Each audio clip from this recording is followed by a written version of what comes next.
တို့ပြောစရာရှိတယ် ဟုတ်ကဲ့အော်မျောနေတာကြာပေါ့ယူနေကြတဲ့တောက်ပါအောင် အေးနင်တို့ကလေးမေတွေကလေးတွေကိုတေချာဂရုစိုက်ကြငါတို့ကဲ့ရဲ့အိမ်ကြီးနိုင်ငံမှာဝက်သက်ယောဂတွေဖြစ်နေကြပြီ ဟုတ်လားကလေးတွေနေမကောင်းဖြစ်ရင်ကျမတို့ဒုက္ခအရမ်းရောက်တာဘယ်လိုလုပ်ကြမလဲဒေါ်တက်ရဲ့ ဟဲနင်ကလည်းဘာစိတ်ညစ်စရာရှိလို့လဲဝက်တက်ကကောက်ွယ်စိမ်းနဲ့ကောက်ွယ်လို့ရတယ်လို့ငါတို့ရွာကိုကောက်ွယ်သေးလာထိုးပေးနေတဲ့ဆီယမကပြောတယ်လေဟဲနင်ကလည်းငါတို့ကလေးတွေကိုဆီယမကလိုအပ်တဲ့ကောက်ွယ်စိမ်းတွေသူ့ချိန်နဲ့သူထိုးပေးနေတာပဲနင်ကလေးလည်းထိုးတယ်မလားငါကလေးကတော့ဆီယမလိုတယ်ပြောတဲ့အချိန်တိုင်းရက်ချိန်မှန်သွားထိုးနေတာပဲဒါဆိုရင်စိတ်ပူစရာမလိုပါဘူး အော်ဟုတ်လားငါကလေးလည်းဆရာမပြောတဲ့အတိုင်းထိုးပြီးသားပါအေးဟဲ့မထိုးလို့လည်းမရဘူးလေဟဲ့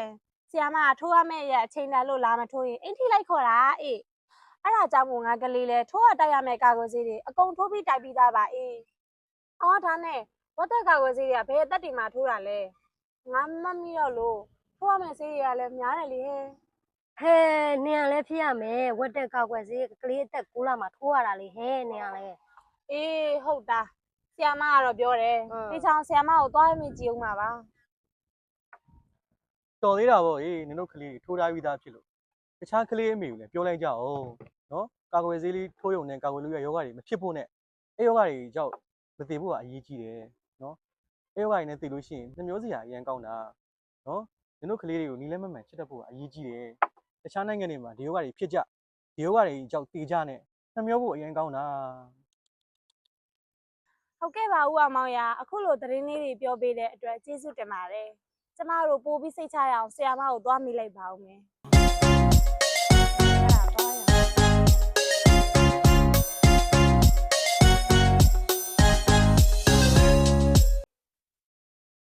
ဆရာမရေဆရာမ အော်တို့မိမိနဲ့တော့တက်တက်တော့ပါလားဒီမှာလာထိုင်ကြ ဆီယမရေကျမတို့အိမ်ကြီးချင်းနိုင်ငံတွေမှာဝက်တက်ယောဂဖြစ်နေတယ်လို့ဥအောင်မောင်ကပြောလို့အဲ့ဒါတေချာအောင်လို့ဆီယမကိုလာမေးတာကျမတို့ကလေးတွေကိုဒီဝက်တက်ယောဂမဖြစ်အောင်ဘယ်လိုလုပ်ရမလဲဆိုတော့ဆီယမရေပြပေးပါဦးကျမတို့ ဟုတ်တယ်တခြားနိုင်ငံတွေမှာဖြစ်ကလေးတွေတည်ပြောင်းများနေကြတာဒါပေမဲ့ကျမတို့စီမှာတော့ယောဂကလေးတွေအားလုံးနေပါကခွေဆေးလာထိုးကြရလေကခွေဆေးထိုးရမယ့်ကလေးမကြအောင်စီခန့်ကိုလာမထွန်းနိုင်ရင်တောင်မှကိုတိုင်ရင်တိုင်းရောက်ခေါ်ပြီးထိုးပေးရတာအဲ့ဒါကြောင့်ပေါ့အခုလဲရွာမှာတိုးတက်ရွယ်လိုက်ကခွေဆေးထိုးရမယ့်ကလေးတွေအားလုံးကိုစီထိုးပေးတာဖြစ်လို့ကျမလည်းစိတ်အေးနေရတာရှင်တော့တာကလေးတွေကခွေဆေးထိုးဖို့ခေါ်တဲ့ချိန်အလုံးမအားဘူးဆိုပြီးမလာပဲမနေကြနဲ့နော် အဲ့ဒါတော့ဟုတ်တယ်ကျမတို့မေ့နေရင်တောင်မှဆရာမကကျမတို့ကိုအိမ်နိုင်ရောက်လာခေါ်ပြီးတော့ကျမတို့ရာကလေးတွေအားလုံးသူ့ချိန်နဲ့သူထိုးရမယ်ကာကွယ်ဆေးတွေအားလုံးထိုးပြစ်သွားတာ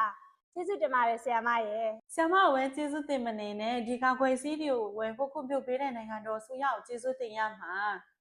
သူ့ချိန်နဲ့သူကာကွယ်ဆေးတွေကိုချိန်ပြီးထိုးဖို့လိုတာပေါ့ဝတ်တဲ့ယောဂကာကွယ်ဆေးကိုကလေးအသက်9လနဲ့18လမှာထိုးရတာတကယ်လို့ကလေးအသက်9လနဲ့အသက်18လမှာမထိုးဖြစ်ခဲ့လို့ရှိရင်ကလေးအသက်9နှစ်မကျော်ခင်ထိထိုးလို့ရသေးတယ်လေဒါကြောင့်တခြားဒေတာပြောင်းလာပြီးကာကွယ်ဆေးချိန်ပြည့်မထိုးရသေးတဲ့ကလေးရှိခဲ့လို့ရှင်လဲဆရာမကိုကြောင်းကြားပေးဦးနော် အခုလိုကျမတို့ကိုရှင်းပြပေးတာရောကလေးတွေကောက်ွယ်စိမ်းမထိုးရင်အိမ်ထိလာခေါ်ပြီးထိုးပေးတာအတွက်ရောဆီယမရောအထူးကျေးဇူးတင်ပါတယ်နော် ရပါတယ်ခုလိုနားလည်သွားပြီးကာကွယ်ဆေးတွေကိုတတ်မှတ်ထားတဲ့အချိန်တိုင်းလာထိုးပေးတာနဲ့တင်ကျေးဇူးတင်နေပါပြီရွာထဲကကြံတဲ့ကလေးမေတွေကိုလည်းဆက်လက်ပြောပေးပါအောင်နော်